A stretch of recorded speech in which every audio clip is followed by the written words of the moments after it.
vous comprenez qu'on a envie de savoir si c'est le début d'une grande offensive. Il y a eu une offensive terrestre déjà dans la nuit, il y a 24 heures. Il y en a eu une autre encore il y a 48 heures. Est-ce que là, on va intensifier les combats? Écoutez, l'opération terrestre se prépare. Comme vous avez dit, il y a eu déjà quelques incursions terrestres ponctuelles et bien ciblées. Et donc, on est dans les préparatifs, voilà. Je peux pas vous dire exactement quand, mais c'est bien l'intention, parce que, comme il a été révélé aujourd'hui par le porte-parole de l'armée israélienne, par exemple, sous l'hôpital Shifa, qui est le plus grand hôpital de Gaza, se trouve le centre de commandement et de communication du Hamas. Sous l'hôpital? Sous l'hôpital, oui. Ça a été démontré.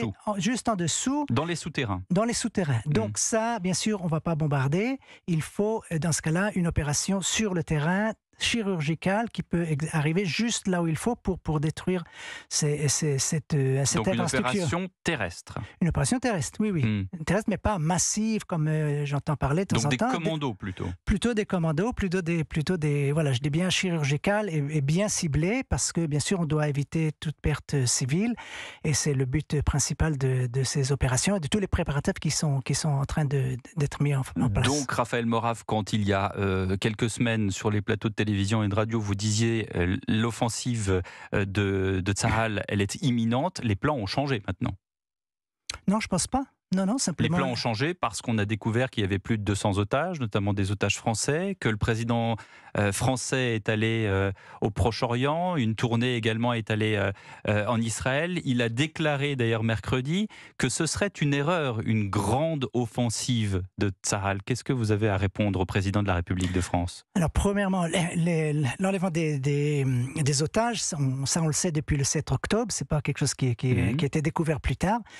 Et comme je l'ai dit, il ne s'agit pas d'une incursion ou d'une opération massive, comme vous dites, avec toutes les précautions nécessaires, et c'est ça le but, et c'est pour ça que ça prend du temps, justement. Vous voulez dire qu'il n'a jamais été question d'un grand bombardement, quand on se souvient des déclarations de Benjamin Netanyahou qui disait « Vous allez voir, c'est l'opération la plus importante, le Hamas le regrettera ». On s'imaginait quelque chose d'extrêmement puissant, mais par le passé aussi, Israël a su démontrer aussi au monde entier que les ripostes étaient extrêmement fortes, extrêmement puissantes. Donc on s'attendait à ça.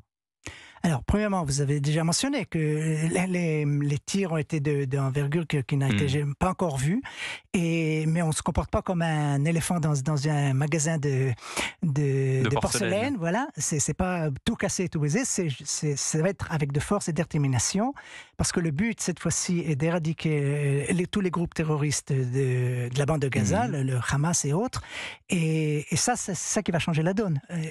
On a déjà vu ces opérations dans le passé, plan durci, pilier de défense, bordure productive, etc. C'est comme une série de télévision, que chaque fois il y a un épisode, et maintenant on arrive à la dernière épisode. Sauf qu'on est dans la réalité, Raphaël Morave. Oui, justement. Mais c'est le dernier épisode de ce cycle d'opérations, de riposte d'Israël, qui laisse, en fin de compte, les commanditaires de ces atrocités en impunité.